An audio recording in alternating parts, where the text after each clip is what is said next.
him for his ruthless logic and severe intellect, an alien who taught us a lot about being human.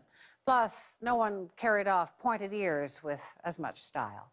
Today, the man who brought us Mr. Spock died. Stephen D'Souza looks back on the legacy of Leonard Nimoy. Spock here. Mr. Spock, the ship feels wrong. Feels, Mr. Scott. Though Mr. Spock showed no emotion, Fascinating.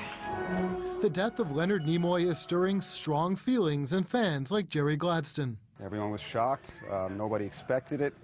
He was 83, but somehow we expect our icon to live longer. Born in Boston, Nimoy's cult status began when Star Trek did in 1966.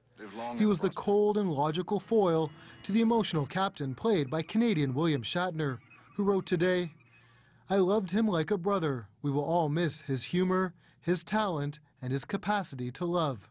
I am Sergeant Diego Mendez. Nimoy would go on to act in Mission Impossible, to direct movies like 3 Men and a Baby, and become an author and photographer, all while still acting.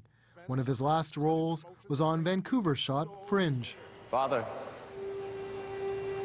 But in the end, it always came back to Spock, I am not our father. a character Nimoy long struggled with, detailing the journey in 2 memoirs. I Am Not Spock in 1977, then decades later, another entitled I Am Spock. Hello, I'm Leonard Nimoy. It was a sign that he eventually embraced the character, just as audiences had. Spock? I need to speak with you. Fascinating. I met my childhood hero. James Armstrong runs Fan Expo and hosted Nimoy 3 times. He remembers he always had time for fans. His presence at Fan Expo always filled the room with excitement. Fans were just overjoyed to see him. While Nimoy was a star of science fiction, he and his castmates were often cited as an inspiration for many to boldly go where no one had gone before. I have been a Vulcan for 44 years. I figured it was about time I came home. Nimoy famously went to Vulcan, Alberta in 2010. Today, people there remembered their most famous visitor. People are devastated. We're getting a lot of well wishes from many, many people.